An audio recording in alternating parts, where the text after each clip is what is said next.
parti. Bonjour, bienvenue dans l'émission Le Pissenlit sur Radio Campus. Bonjour Thierry.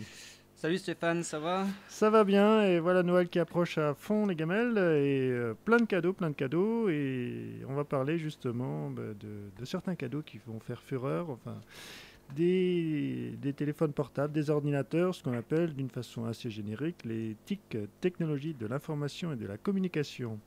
Alors, et ça, il y a un impact environnemental assez intéressant, assez peu, assez peu connu. Et pour ça, on a invité Camille Lecomte, qui est responsable campagne, mode de production et de consommation aux Amis de la Terre. Bonjour Camille. Bonjour. Voilà, donc les téléphones portables, tout le monde en a, on envoie des mails, on regarde la télé via des réseaux, enfin sur Internet. Et souvent, on se dit, bon, bah, ça marche, c'est super. On voit pas de pollution, tout marche bien, c'est génial. Et en fait, là, cette émission-là, on veut parler justement de ce qu'on ne voit pas. Alors, juste deux, trois petits chiffres. Au début, j'ai vu un reportage il n'y a pas longtemps et ça m'a scié. Où on parlait de la pollution cachée d'Internet. Et ils expliquaient que juste envoyer un mail, pour envoyer un mail, en moyenne, ça faisait 15 000 km pour aller d'un endroit à un autre. Et la consommation d'un mail, avec une petite pièce jointe, c'était l'équivalent d'une consommation d'une ampoule électrique pendant 1 heure. Donc, ce qui est pas mal. Et voilà. Et ce que je voulais en venir, c'est que derrière tous ces mails qui sont envoyés, il y a des data centers. Où dans le reportage, on voyait bien que ces data centers, qui sont des milliers d'ordinateurs dans une pièce, consomment énormément d'électricité. Et ça, c'est un document que j'avais vu aussi dans le numéro de la baleine, un ancien numéro du journal des Amis de la Terre, où le sujet était « Peut-on croire aux technologies numériques vertes ?» Alors Camille, est-ce que tu as quelques données sur le sujet, juste d'abord dans un premier temps sur les consommations globales électriques des TIC, et ensuite on viendra parler plus sur une de tes spécialités, les ressources, enfin les appareils en fin de vie. Exactement. Donc, les téléphones portables, les smartphones, etc., on a de plus en plus d'appareils, comme tu viens de le dire. C'est des appareils qu'on nous a vendus le plus souvent en nous disant c'est des appareils qui sont dits verts parce qu'on va consommer moins de papier, par exemple, parce qu'on va arrêter d'imprimer les mails, on va les lire directement sur notre smartphone. On va aussi pouvoir moins se déplacer grâce au télétravail, etc. Donc il y a eu un rapport qui a été fait par les grandes entreprises de ce secteur et qui dit que grâce aux nouvelles technologies, on va pouvoir réduire notre consommation de nos émissions de gaz à effet de serre de 20%. Donc tout le monde s'est dit c'est très bien, on va pouvoir en acheter et on en a toujours plus. Le problème, c'est qu'on ne se pose pas la question de comment ça marche et où sont les impacts. Et donc, il y a des impacts en termes de consommation d'énergie, bien sûr, mais aussi en consommation de matière. Sur de la consommation d'énergie, c'est assez simple. Maintenant, il faut se poser la question d'un téléphone portable il y a 7 ans, 8 ans, comment l'utiliser? Eh ben, on devait juste passer des appels avec, envoyer quelques SMS, et donc on le rechargeait une fois par semaine. Maintenant, on a un smartphone, éventuellement une tablette, un ordinateur, et ces différents appareils, en tout cas le smartphone, on le charge tous les jours. Donc forcément, ça implique sur la facture énergétique. Mais il y a aussi toute l'énergie pour faire tourner les machines derrière, donc amener l'information jusqu'au centre de données, les data centers, qui consomment énormément, mais qui sont rarement en France. Donc ça, c'est une consommation énergétique qu'on palpe pas, qu'on ne voit pas, mais qui a des impacts très lourds. Et c'est sur ces différents points qu'il faut agir. Il y a des bonnes pratiques qui existent, mais elles sont peu connues et c'est ça un petit peu le problème. Oui, je voyais dans le reportage justement, il disait qu'un seul data center en moyenne consomme en une journée autant que 30 000 habitants.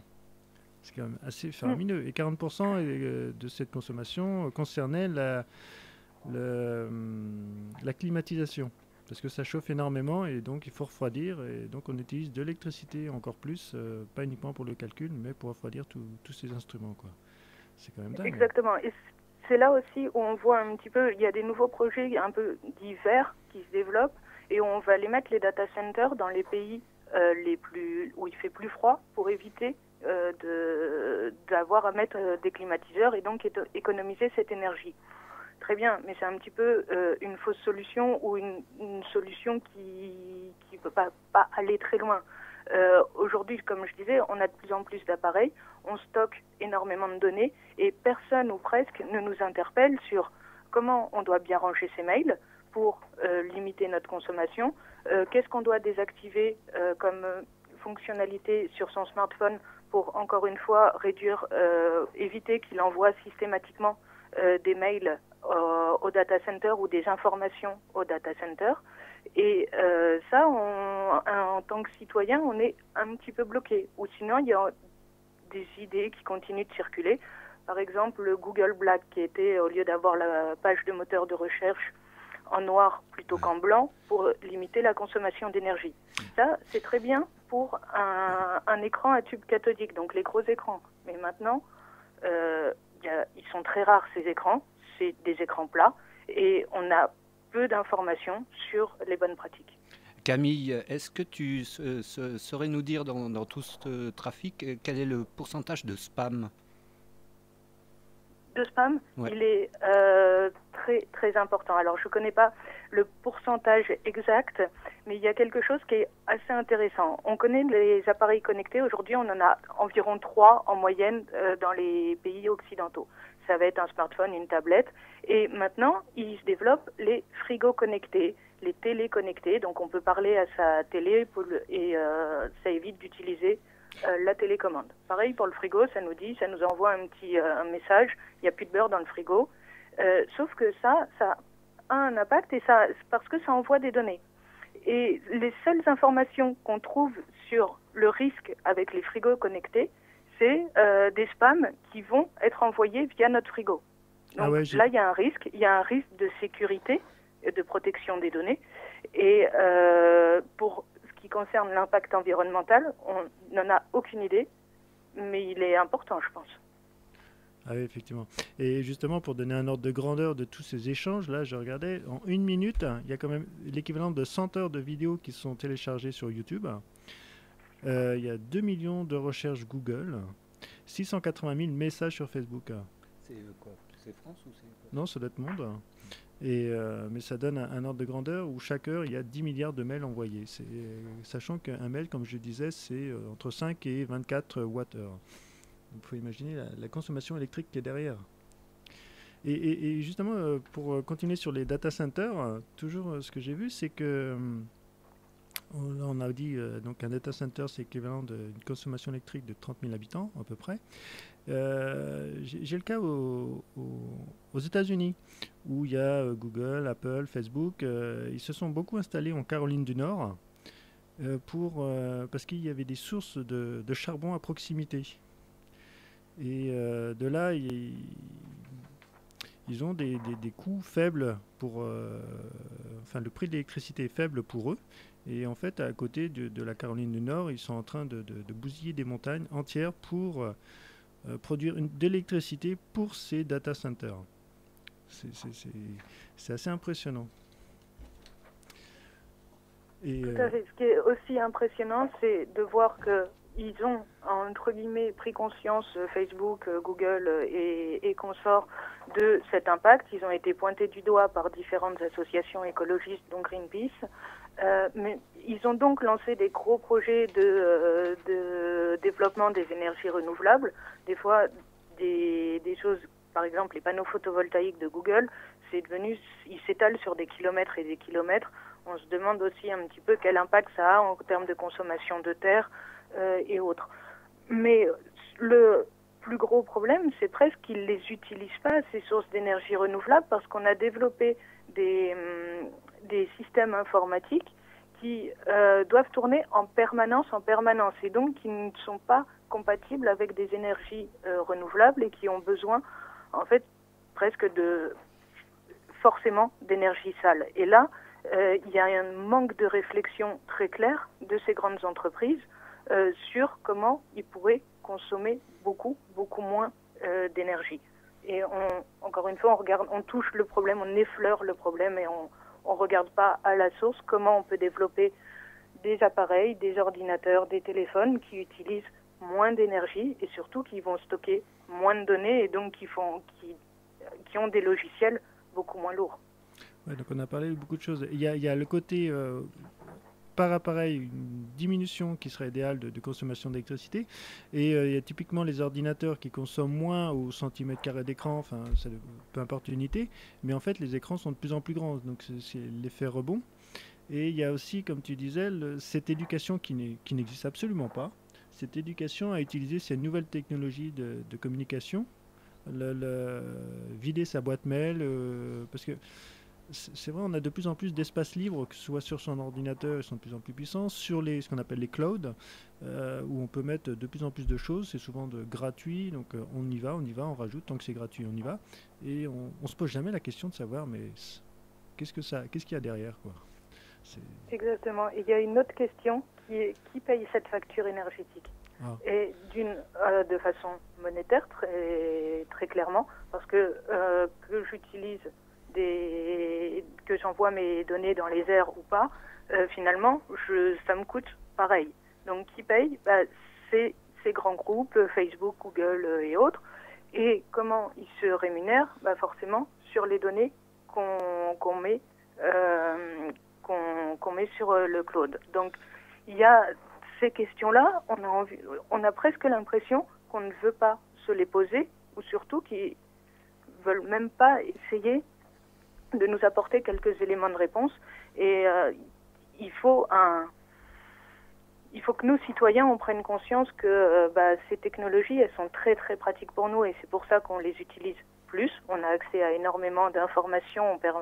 Ça nous permet aussi, en tant qu'association, type Amis de la Terre, de mobiliser énormément de monde et de faire connaître beaucoup plus les sujets sur lesquels on travaille. Mais ça a un impact et il n'est pas négligeable et on doit le faire connaître. Oui, Thierry, t'envoies beaucoup de mails, hein? J'en envoie et j'en reçois aussi beaucoup. Je voyais que la moyenne était en envoyer une trentaine par jour et en recevoir 50. Sur le nombre d'envois, je ne sais pas, mais je sais que j'en reçois bien plus que 50 par jour. Ah oui. Et sur la boîte professionnelle. Donc c'est... on a du mal à encore penser ça, mais trier ces mails, c'est aussi une chose assez importante. Pareil, je passe une demi-heure à trier mes mails quasiment tous les jours. En plus, c'est chronophage. Alors, si c'est énergivore, c'est tout faux. Bon, on vient de voir là qu'on pouvait poser ça en termes d'énergie nécessaire au trafic. Et dans un second temps, l'énergie nécessaire au stockage. Oui. De toutes ces informations dont on peut aussi se poser la pertinence de la qualité de ces informations, parce qu'il y a certainement beaucoup de choses qui circulent qui sont parfaitement inutiles, mais enfin bon, passons.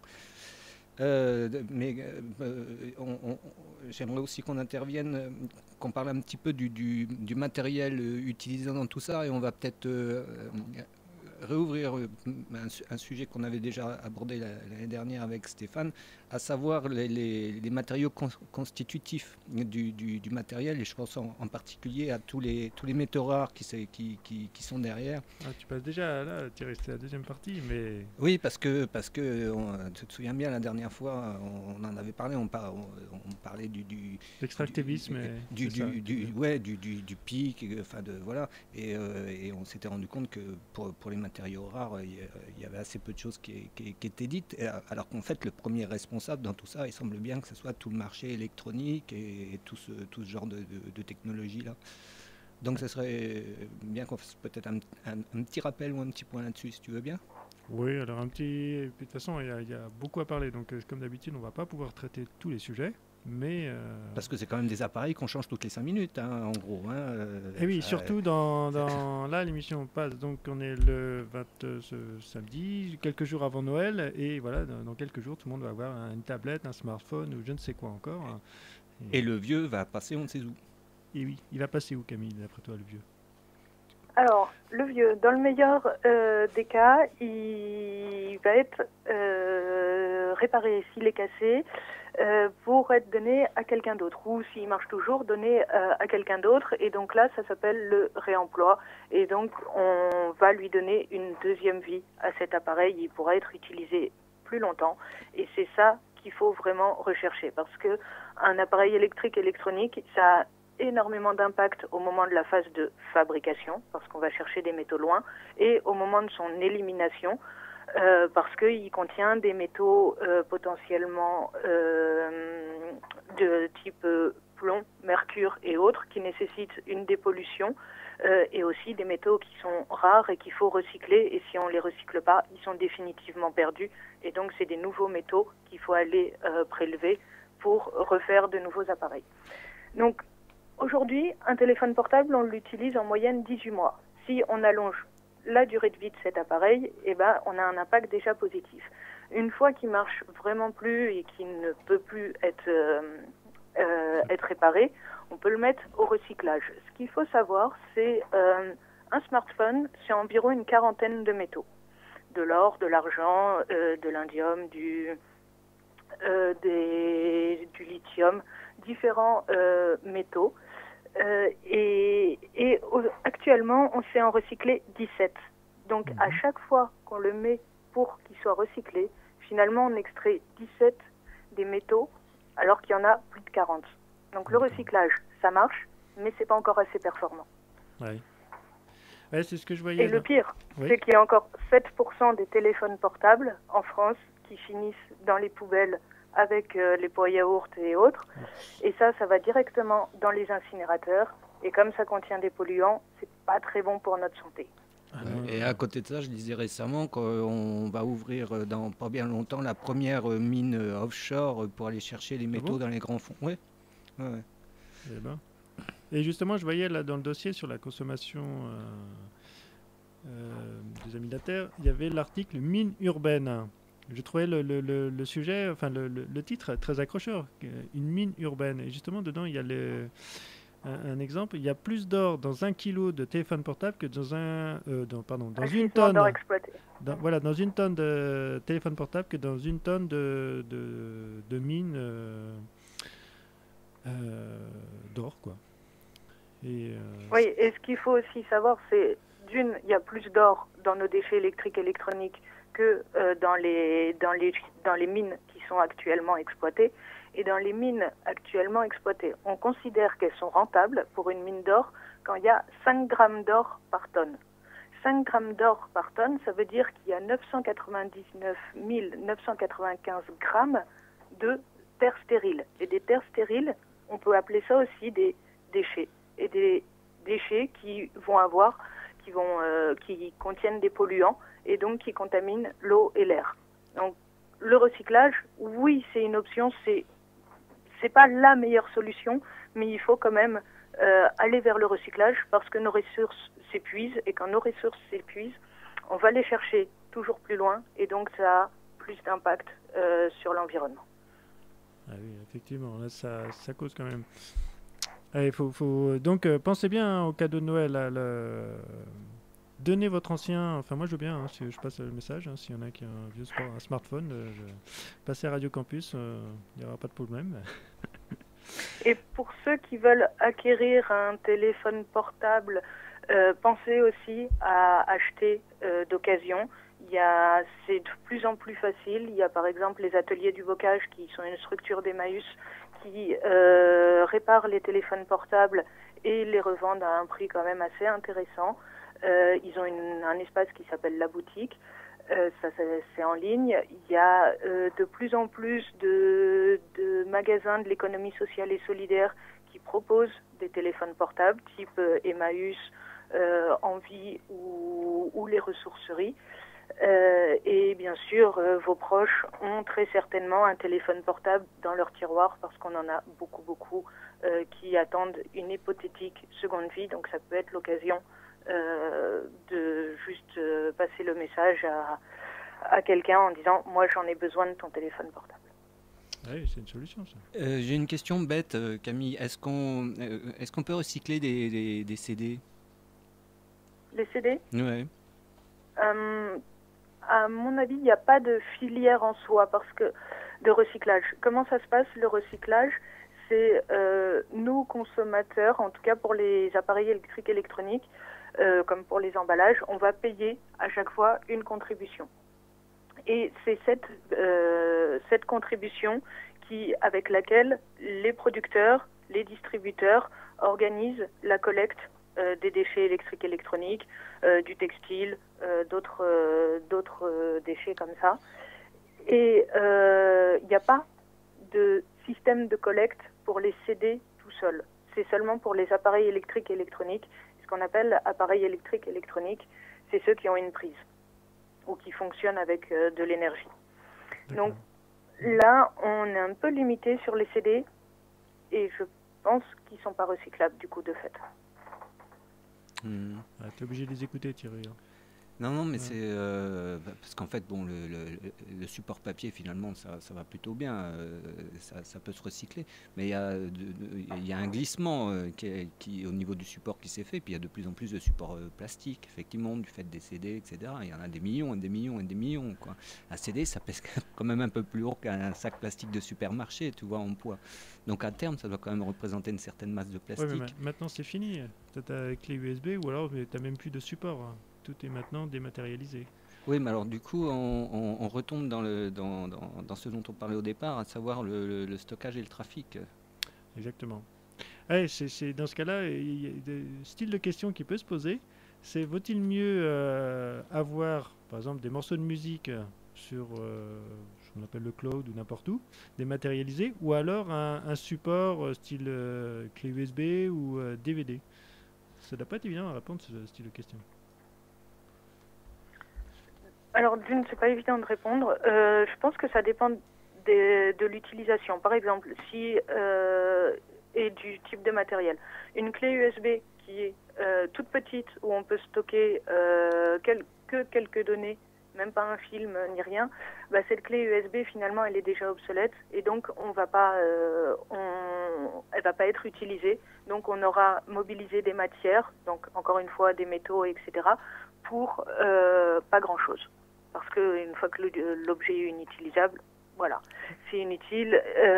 Pour un DVD, je pense à un DVD pour les enfants qui va être vu et revu et encore revu. Bah, là, finalement, pourquoi pas l'avoir sur un DVD, c'est facile à utiliser, ça peut avoir un intérêt. Et sur les données qui sont stockées, moi, je pense qu'il faut vraiment faire attention. Si c'est des données dont on a une utilité, très bien. Si on n'en a plus utilité au bout d'un moment, on supprime. Mais il faut aussi penser à faire le vide sur toutes les données qu'on stocke. Oui. Oui, ça c'est vrai, on n'y pense pas. On collecte. Tant qu'il y a la place sur l'ordinateur, par exemple, ou sur la boîte mail, oui, moi je crois que ça pose assez bien le problème. En gros, énergie égale information. Il n'y a qu'à faire le tri dans les informations, on fera des économies dans l'énergie. Ouais. Voilà, on va faire une petite pause musicale pour reprendre après, toujours sur les technologies numériques vertes entre guillemets. Et on revient tout de suite. À Thierry avec Némésis de Benjamin Clémentine. Et nous voilà revenus dans l'émission Le Pissenlit sur Radio Campus. Et on continue sur les TIC. Et oui, ça gratouille Thierry. Les TIC.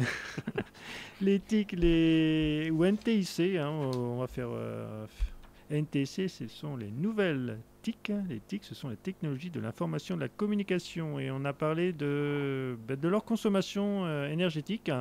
Envoyer un mail, c'est pas anodin pour l'environnement. Et puis utiliser son smartphone, que vous allez recevoir dans quelques jours à Noël, faites-en bon usage. Alors je voulais revenir, on a parlé rapidement des data centers au tout début, et il y a quand même une information que je voulais passer, parce que là on est sur Radio Campus à Dijon, et qu'est-ce qu'il va y avoir à côté tout prochainement, en juin 2015, donc ça va venir assez vite, on va avoir un Green Data Center, du numérique vert, sur le campus.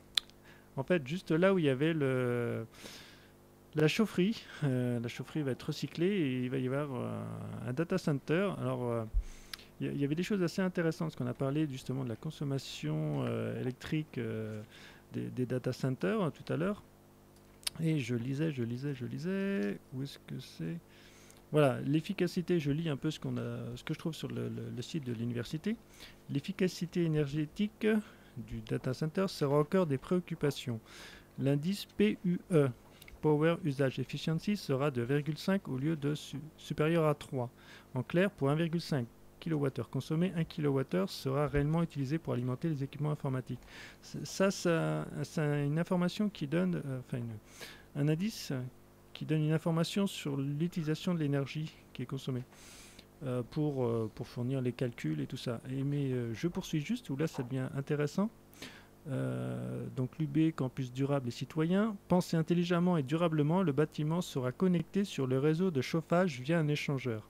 Les calories à évacuées seront réinjectées dans les circuits de chauffage permettant de récupérer la chaleur produite pour chauffer une partie des bâtiments de l'UB. Donc économie d'énergie et récupération des calories, le procédé sera rentable et écologique. Fabuleux! C'est peut-être une solution assez intéressante finalement d'avoir un data center à côté d'un grand bâtiment, un campus ou je sais pas, d'un hôpital pour utiliser la chaleur pour chauffer les bâtiments. C'est une possibilité. Il y a beaucoup de choses où on peut réfléchir sur comment on peut produire finalement de façon collaborative notre énergie. Et c'est aussi l'idée que est-ce que nos ordinateurs aujourd'hui ils sont sur un système qui fonctionne, on renvoie toujours nos données entre guillemets vers en haut. Alors qu'on pourrait penser à un développement où c'est l'ordinateur de l'université de Dijon qui se connecte au plus rapidement à côté d'un même ordinateur qui se trouve sur le campus, et ainsi que nos données parcourent via les fils les moins de kilomètres. Oui, non, les 15 000 kilomètres. Mais on a du mal encore. Oui, voilà. Par exemple, les 15 000 km dont je parlais tout à l'heure, ou un mail en général fait 15 000 km pour arriver à destination, quoi. Là, ce serait imaginer que on envoie un mail à un collègue qui est dans un autre bâtiment, hop, ça passe par le data center de l'université, ça, c'est pas obligé de passer par Google ou je ne sais où à l'autre bout du monde. Ça peut être sympa. Et j'avais vu aussi dans un reportage une des solutions entre guillemets qui pourraient être intéressantes, c'était d'externaliser ces data centers, c'est-à-dire là ils sont tous regroupés dans des grosses boîtes en fait, enfin des grands bâtiments, et ils montraient un exemple où c'est les particuliers qui avaient des petits morceaux de data center chez eux, sorte de gros ordinateurs, et ils utilisaient ça à la place de chauffage, de radiateur. Parce que comme ça produit de la chaleur, ils en avaient chez eux, ils étaient connectés et bon, ça produit de la chaleur et puis ça permet de... Bon, je sais pas trop quoi penser du truc, mais voilà, des idées. Il y en a qui ont des idées. En fait, étant donné la situation, oui, il vaut mieux qu'on pense des alternatives citoyennes, mais ça n'empêche pas qu'il faut quand même faire quelque chose sur la prise de conscience des impacts liés à ces nouvelles technologies. Un exemple tout bête qui est de plus en plus vécu par des utilisateurs de smartphones. En fait, à chaque lancement d'un appareil, il est fait tellement vite, les producteurs se livrent une telle course à l'innovation qu'il va pas être très bien, il va pas très bien fonctionner au tout début. Donc il va y avoir plusieurs mises à jour. Et au final, toutes les mises à jour, le téléphone par lui-même, il va avoir besoin d'une petite mise à jour pour l'appareil photo, une petite mise à jour pour telle application, etc. Mais au final, toutes ces mises à jour qui s'accumulent, eh ben, elles font que le logiciel est beaucoup plus gros que initialement prévu. Et donc, le téléphone, le smartphone, il est de fait ralenti. Ce qui énerve énormément les utilisateurs de smartphones qui ont plus du tout envie d'attendre une seconde que l'appareil réfléchisse, se connecte, cherche la bonne donnée, etc. Et donc, c'est une raison du renouvellement. Oui. On va aller vers une nouvelle technologie. Et finalement, c'est pour ça que Samsung ou Apple arrivent à vendre autant de smartphones, même avec les nouvelles... voilà, ceux qui achètent les iPhone 6 aujourd'hui, plus souvent, ils en ont déjà eu un avant. Donc, c'est vraiment des achats de renouvellement. Oui. Et c'est lié à ces appareils qui deviennent lents, mais un peu de mauvaise... C'est lié à la mauvaise conception du logiciel au départ. Oui, mais on les embarque délibérément dans une course en avant. Exactement. Ouais, mais là, on est aussi un petit peu tous responsables, consommateurs, producteurs, et il y a une responsabilité qui est partagée. Peut-être que Apple arrêterait de produire un appareil tous les ans, et déjà c'est un peu plus que tous les ans, s'il n'y avait pas des millions d'acheteurs à travers le monde. Ça, si on ne suivait pas de la même façon, c'est clair que... Voilà, mais au niveau du logiciel, j'ai un ami là, qui est pro Linux et logiciel libre, il me disait qu'avec les systèmes comme ça, ouverts et gratuits, on pouvait justement utiliser d'anciens ordinateurs moins puissants et ça marchait très bien. Exactement. C'est parce que le plus souvent, en plus, on n'utilise qu'une toute petite partie de la mémoire de notre ordinateur ou pas des capacités de notre ordinateur. Par exemple, aux Amis de la Terre, nous, on travaille sur des ordinateurs qui ont été reconditionnés par les ateliers du bocage, qui ont donc un système d'exploitation qui n'est pas le tout dernier, mais on arrive très bien à ouvrir tous les documents et autres. Et c'est des ordinateurs qui sortent pas du commerce, qui sont déjà de deuxième main. Donc, ça fonctionne et on travaille dessus tous les jours. Donc, pour nous, c'est très bien. Et comme je disais, on envoie déjà beaucoup de mails. Mais ça, on n'y réfléchit pas tant que ça. Et on va, par exemple, Microsoft, qui décide de façon unilatérale d'arrêter Windows XP. Ah oui, ça fait scandale, ça. Oui. Et donc là, c'est des millions d'ordinateurs, 180 millions d'ordinateurs de mémoire qui tournaient sur Windows XP à travers le monde. Et bien, tous ces utilisateurs de Windows XP, ils se sont retrouvés du jour au lendemain, sans mise à jour, sans rien. Et la seule réponse de Microsoft était passer à la vitesse supérieure, acheter Windows 7, Windows 8, Windows 9, ou que sais-je. Et alors qu'en réinstallant tout simplement Linux, ils auraient pu continuer à utiliser leur ordinateur avec les programmes qu'ils utilisent quotidiennement. Si au bout de 10 ans, ils n'ont pas eu envie d'aller vers un autre système d'exploitation, Windows 7 ou autre, c'est qu'ils n'en avaient pas besoin. Et donc, un logiciel développé par Linux va fonctionner très très bien.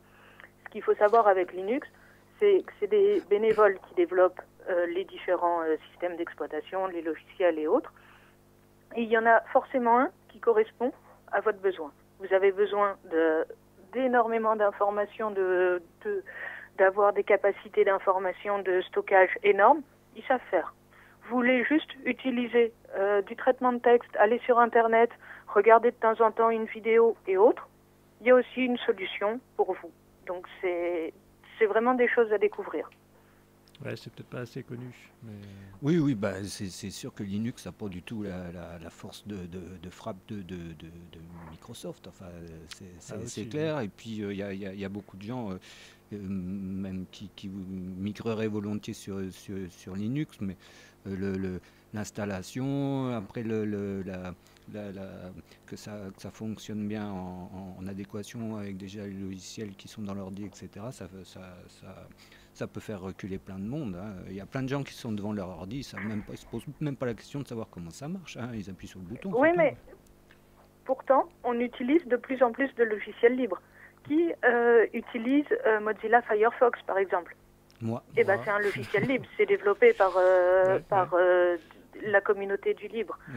Pareil pour les Framapad, sur les Frama, tout ça. C'est des logiciels libres. Ça a plutôt bien pris, ça. Faut reconnaître que ça a plutôt bien pris, ouais. Voilà, Wikipédia, c'est pareil. C'est du libre.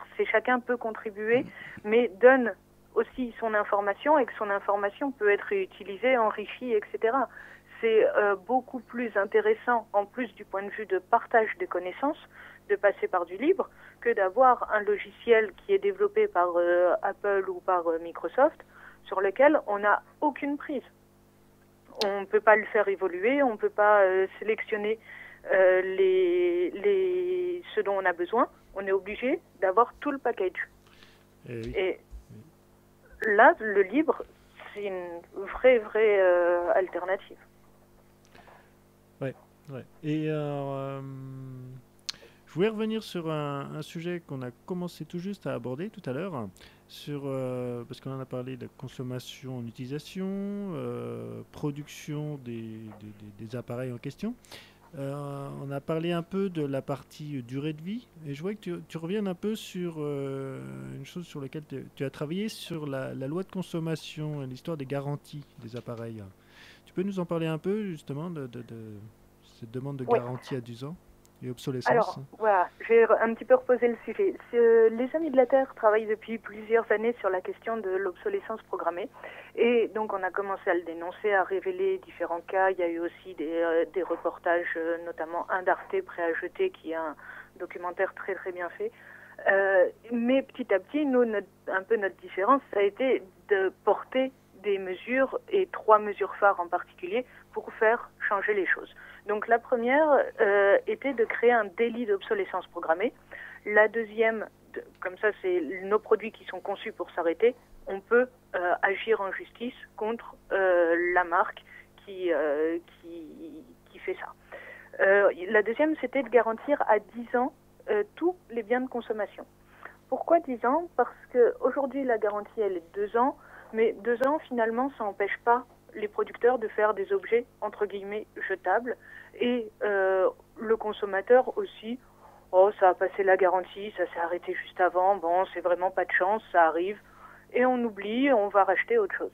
Avec 10 ans, le consommateur il sait que son appareil il a de la valeur, que son bien il a de la valeur, et s'il en a plus usage, il peut aller le donner, le revendre ou faire ce qu'il veut, mais allonger la durée de vie de son appareil. Et aussi pour le producteur, c'est un moyen c'est la façon dont il peut aller vers un allongement de la durée de vie de son produit. Aujourd'hui, les critères de réparabilité, de durabilité des appareils sont quasiment jamais pris en compte. Ils croisent juste les doigts, les producteurs, en se disant pourvu que ça passe la période de garantie, pourvu que ça passe la période de garantie.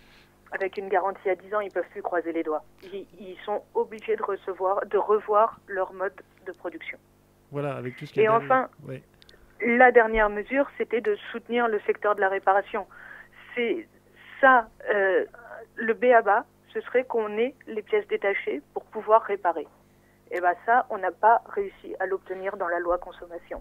Ça a été c'est un échec pour nous, mais ça montre aussi le poids des lobbies, où je pense vraiment que c'est le b.a.-ba. Mon appareil tombe en panne, je veux le réparer. Ah ben non, il n'y a pas de pièces détachées. Comment ça, il n'y a pas de pièces détachées? On a des emplois de réparateurs en France, tout le monde veut sauver l'emploi, etc. On a tellement de personnes au chômage, mais non, ça coûte trop cher de produire les pièces détachées, assurer la logistique, etc. Et là, les industriels ont gagné. Donc, ça a été assez scandaleux. Sur la garantie, maintenant on a une vraie garantie à 2 ans. On n'a toujours pas 10 ans, mais on garde espoir, entre guillemets, parce qu'il y a des petites avancées. Le délit d'obsolescence programmée dont je parlais, on est en train de l'obtenir dans le cadre de la loi transition énergétique. Elle est déjà passée à l'Assemblée nationale, cette loi, ça a été inscrit. On a une définition de l'obsolescence programmée, donc on va pouvoir aller agir en justice contre différentes marques. Et sur les pièces détachées, on espère des avancées. Il y en a déjà eu une petite, qui est qu'on doit être informé de la durée jusqu'à laquelle les pièces détachées sont disponibles.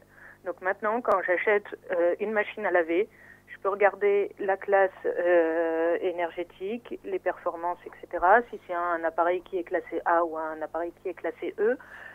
Et je peux aussi regarder si les pièces détachées sont disponibles et pendant combien de temps. Et moi, en tant que consommateur, je peux aller vers des pièces détachées qui sont disponibles pendant 10 ans au lieu de des pièces détachées qui ne sont soit pas disponible, soit disponible 6 mois. Alors ça paraît assez facile à imaginer, enfin, pour un réfrigérateur, hein, Thierry, je me souviens, la première fois qu'on avait parlé d'un peu ce sujet-là, tu avais explosé pour disant que ton réfrigérateur était tombé en panne au lieu d'un bon vieux réfrigérateur de 30 ans. Ah ben c'est ça. Mais appliqué au téléphone portable, on a plus de mal à l'imaginer, comme tu disais au début, où un téléphone portable, on change tous les ans ou 1 an et demi. Imaginons un téléphone portable maintenant qu'à 10 ans. Alors, pour l'anecdote, une fois j'avais vu des gens qui se moquaient un peu de cette histoire où on doit pouvoir conserver longtemps les téléphones portables, où ils montraient quelqu'un à l'heure actuelle qui utilisait un téléphone d'il y a 10 ou 15 ans. C'est vrai qu'un gros truc là, ça fait un peu sourire. Mais bon, pourquoi pas après tout, si on veut utiliser son vieux téléphone ou utiliser un téléphone qui dure pendant des années, libre à chacun de pouvoir le faire. Oui, mais oui. Non, mais le dernier modèle, ça a un côté aussi. J'ai la plus belle bagnole. Ah oui. Il y a ça aussi. Je voudrais enfoncer le clou à la suite de tout ce que tu viens de dire, Camille. Et en l'occurrence, je vous cite, qu'on comprenne quand même bien le fond du propos. En 40 ans, notre consommation de ressources a augmenté de plus de 30% et la production des déchets des ménages a doublé. Ça donne quand même une idée du problème. Oui. Voilà.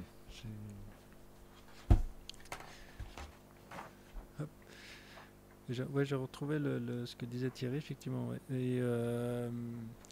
Mais là, c'est pas terminé sur la loi de consommation. On va revenir dessus. Allez, dis-nous, avant Noël, là, donne-nous une bonne nouvelle quand même. Sur la loi consommation, oui, c'est terminé, elle est adoptée, elle rentre en vigueur là petit à petit. C'est maintenant sur la loi transition énergétique où on peut faire encore avancer les choses. Comme je disais, on a avancé sur l'obsolescence programmée. On espère avancer au Sénat sur les questions de garantie, mais on sait que c'est très difficile. Sur les garanties, là où on est très gêné, c'est qu'il y a des garanties dites, des extensions de garantie. Donc c'est en tant que consommateur, je décide de payer 100, 200 euros de plus pour être garanti 3 ans de plus, pour avoir une garantie 3 ans de plus. C'est le modèle finalement proposé par Darty, le contrat de confiance. Ouais. Alors, ce qui est bien, c'est en tant que consommateur, je suis sûr d'avoir mon frigo pendant 5 ans. Ce sera peut-être pas le même, mais je suis assuré d'avoir un frigo. Darty, c'est un système commercial. C'est eux, comme ils vendent un système d'assurance, ils parient sur le fait que l'appareil va tomber ou ne va pas tomber en panne. C'est ça. Bon. Et eux, finalement, financièrement, ils s'y retrouvent bien. Et donc, si on étend la garantie, Darty perd de l'argent. Et donc, Darty, entreprise française, est allée dans les ministères dire « Nous, on supprime tant d'emplois si vous étendez la durée de garantie. » Donc là, on est bloqué. Mais, voilà. Ouais. Mais je pensais justement, les garanties, je vois les derniers iPhones, l'histoire de la garantie, ils s'en moquent un peu, parce que si j'ai bien compris, c'est cette histoire de batterie qui est le temps limite pour l'utilisation de durée de vie de l'appareil. Ces batteries qui sont prévues pour durer, je sais pas, 1 an et demi, 2 ans, ou je sais pas exactement. Mais... Ouais. Alors, il y a plusieurs pièces dans un appareil qui ont forcément une durée de vie en coque, qui ont une durée de vie limitée. Il va y avoir le condensateur, qui, si on a acheté le plus petit, le moins cher, etc., le condensateur, c'est ce qui stocke l'énergie à un moment. Une fois qu'il est cassé, le plus souvent, on change tout l'appareil, on ne change pas que le condensateur. Donc là, c'est une pièce importante. Pareil sur un téléphone portable, la pièce importante, c'est la batterie. Parce que la batterie, c'est ce qui nous assure d'avoir un portable qui est vraiment mobile. On peut se déplacer sans avoir toujours besoin de le recharger.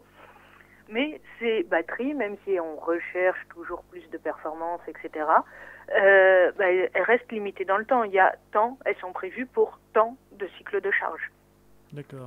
Et si je reviens à ce que je disais au début, si on le recycle, si on le recharge tous les jours, forcément, on diminue sa durée de vie de fait. Et il faut essayer d'économiser sa batterie. Économiser sa batterie, c'est pas forcément téléphoner moins, mais c'est déconnecter toutes les notifications pour éviter que l'appareil se connecte tout seul au data center et envoie des données, télécharge les mails automatiquement. Ça, on n'en a pas besoin. En gros, il faut lire le mode d'emploi pour ce genre de truc. Hein. Il faut lire le mode d'emploi. Et ça, c'est quelque chose, bon, c'est un petit détail, mais on l'a obtenu. Maintenant, c'est écrit dans la loi on est obligé d'avoir un mode d'emploi et une notice d'entretien. C'est tout bête. Pareil pour les réparateurs. Maintenant, ils ont les plans, les schémas techniques pour réparer nos appareils. Parce que les pauvres réparateurs, en effet, ils ont eu du mal. Il y a quelques années, on avait des téléphones type Nokia qui étaient assez faciles à réparer. Après, ils sont tombés tout de suite dans le smartphone ou des ordinateurs avec des écrans plats, etc. Donc, ça a été beaucoup plus compliqué pour eux de s'adapter.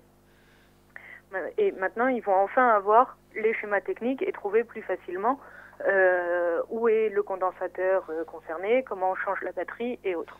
Ah oui, ça c'est suite aux actions que vous avez faites. Ouais. Ah ben non, je ne savais pas tout ça. C'est vrai qu'on n'y pense pas, quoi. On voit le truc, on se dit bon, on va aller voir le réparateur du coin, mais effectivement, si le réparateur du coin n'est pas au courant, soit n'a pas les pièces, soit ne sait pas comment c'est foutu le truc, parce que c'est de plus en plus compliqué quand même.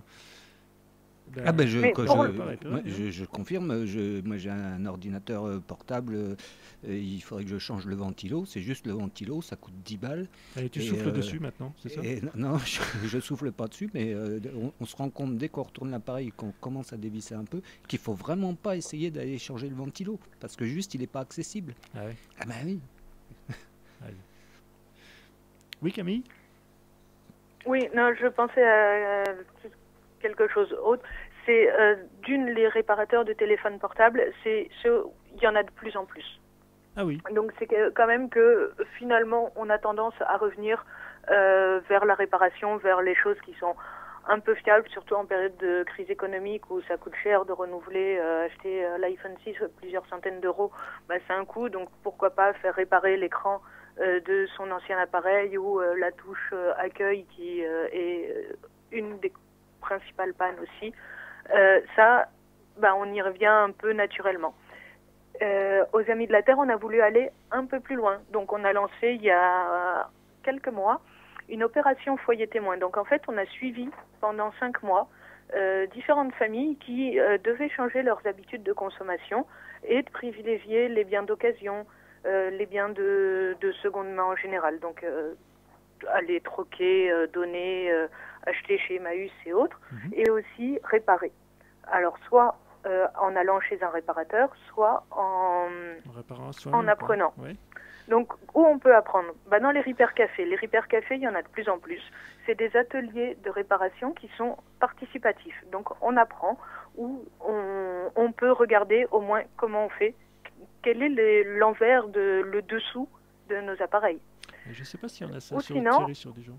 Je crois pas. On peut aller sur des sites en ligne, type commentréparer.com, où il y a plein de tutoriels, de conseils, de réparateurs, de bricoleurs du dimanche, etc., qui expliquent comment eux, ils ont réparé la panne de leur frigo, leur ordinateur ou tout autre appareil.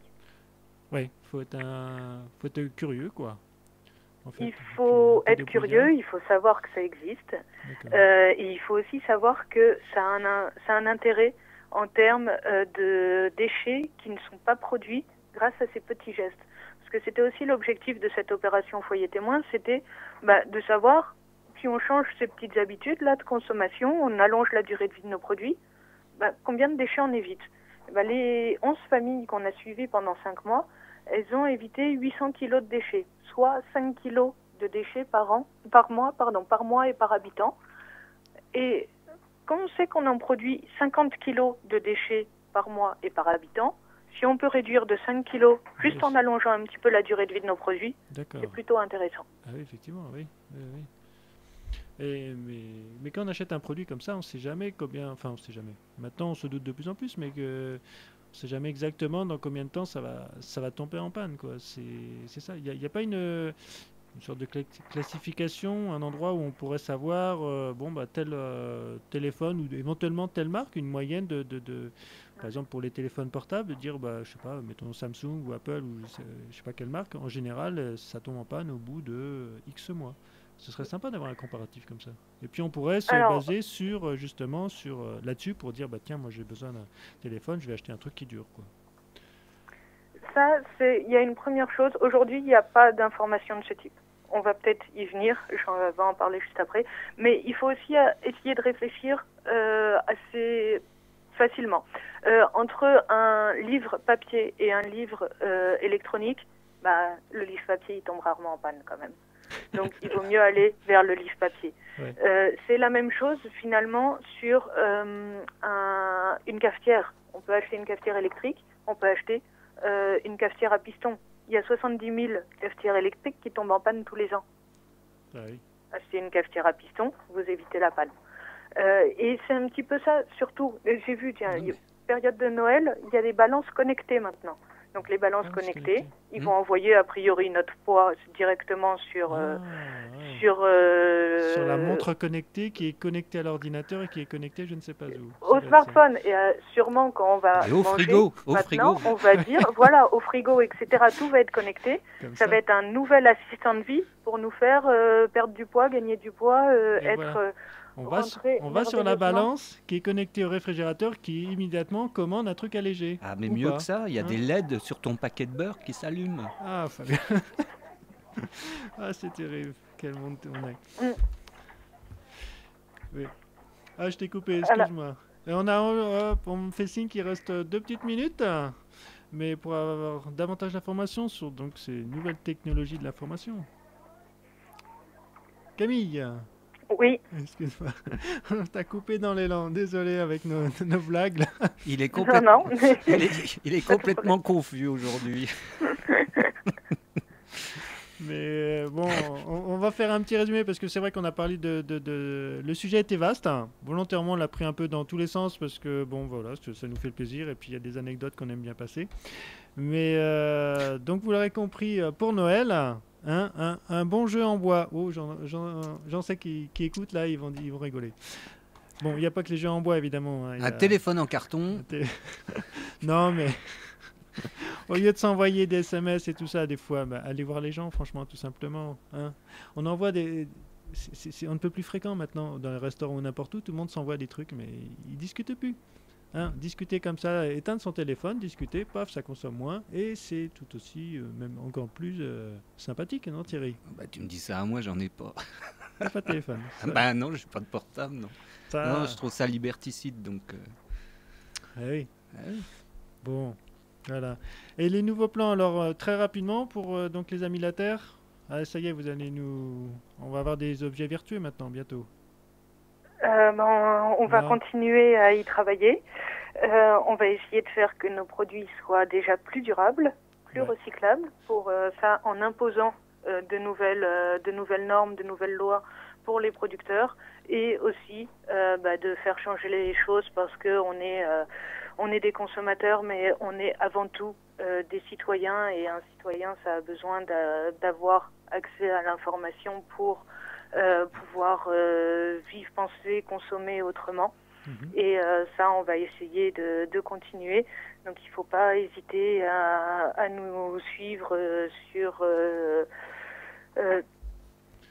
sur notre site internet, sur les réseaux sociaux et autres qu'on utilise pour diffuser l'information et éventuellement participer aussi à des actions avec nous ou à faire qu'on partage plus de connaissances à ce sujet. Bon, un grand merci Camille pour toutes ces informations, pour le sujet, pour le débat, la discussion. Merci beaucoup Camille. À bientôt, au revoir tout le monde.